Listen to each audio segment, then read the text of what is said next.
والذين يؤمنون بما أنزل إليك وما أنزل من قبلك وبالآخرة هم يوقنون أولئك على هدى من ربهم وأولئك هم المفلحون.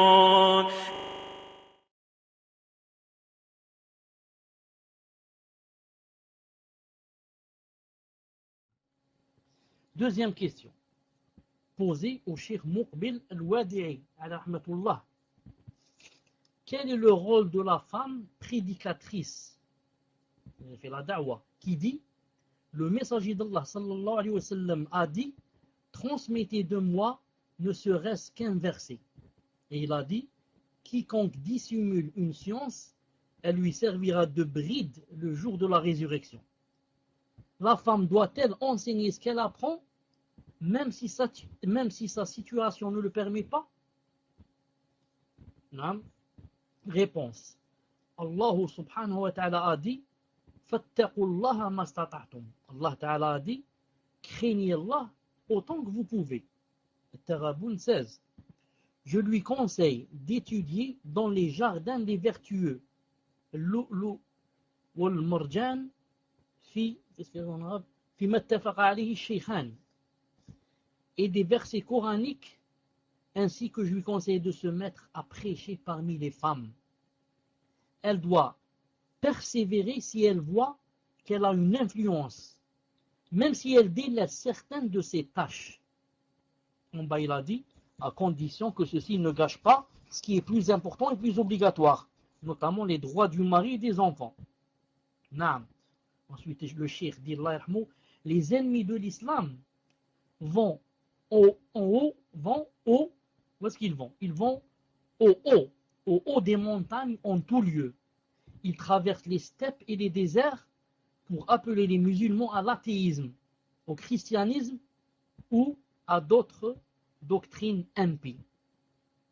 Nous devrions donc appeler Allah Azza wa Jal, être assidus et nous appliquer. Naam, masha'Allah, ce qu'il a dit, vous avez remarqué ce qu'il a dit.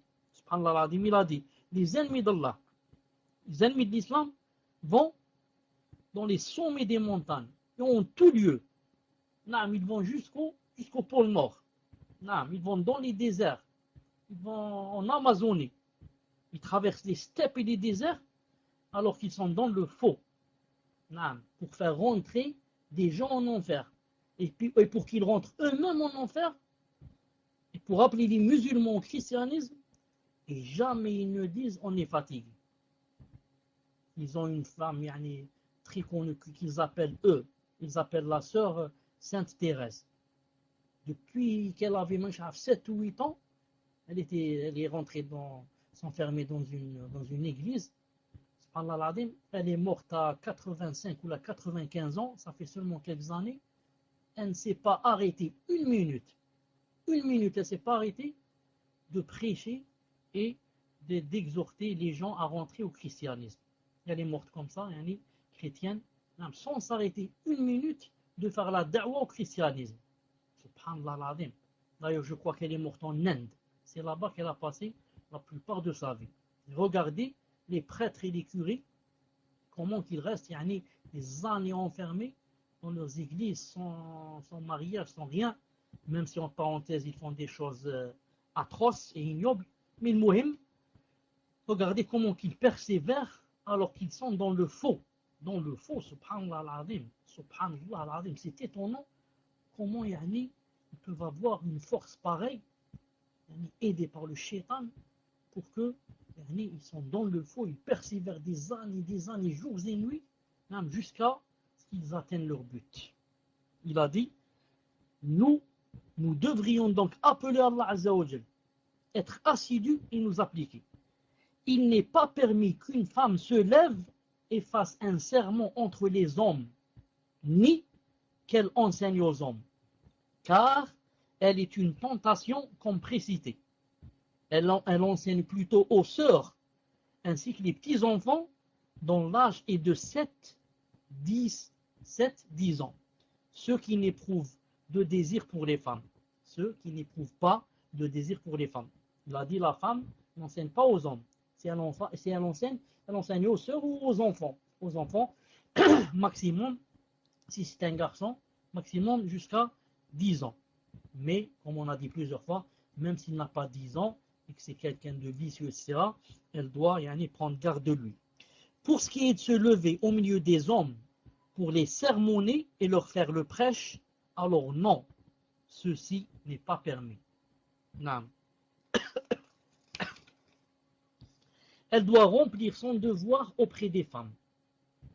Il dit, la plupart des femmes musulmanes croient en autre qu'Allah Azza wa Jal. L'une invoque Ali ibn Abi Talib, radiyallahu ta'ala anhu. Une autre invoque Al-Hassan. Une autre invoque Al-Hussein, etc. Il y a peut-être aussi des femmes musulmanes qui, si elles sont victimes d'injustice, elles regardent le ciel et disent « Regarde Allah comme il embrasse toutes choses », pensant que le ciel est Allah Azza wa Jal. Nous avons et vous avez besoin d'assiduité, d'application dans la prédication auprès des femmes.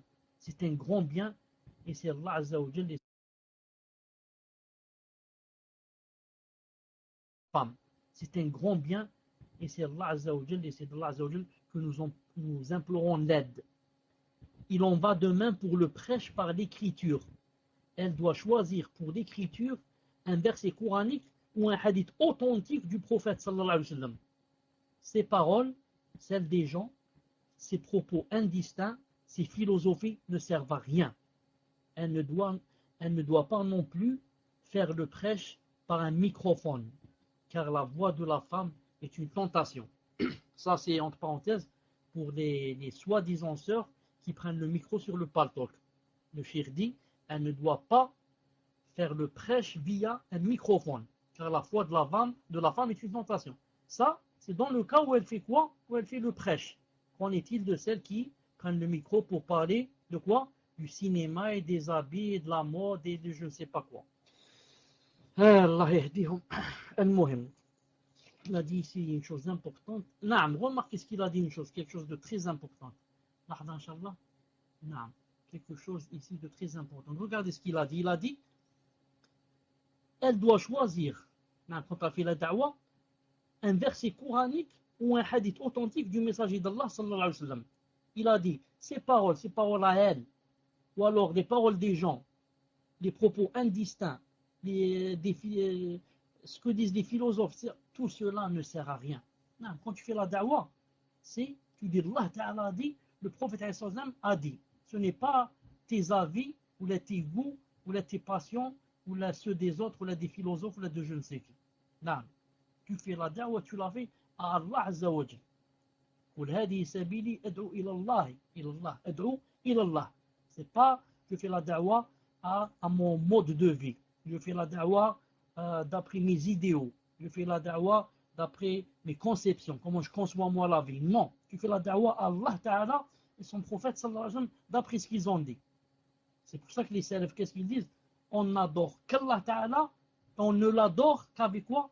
Qu'avec sa religion, avec sa législation. On ne l'adore pas avec nos passions ou bien avec nos bid'ah, nos innovations. Troisième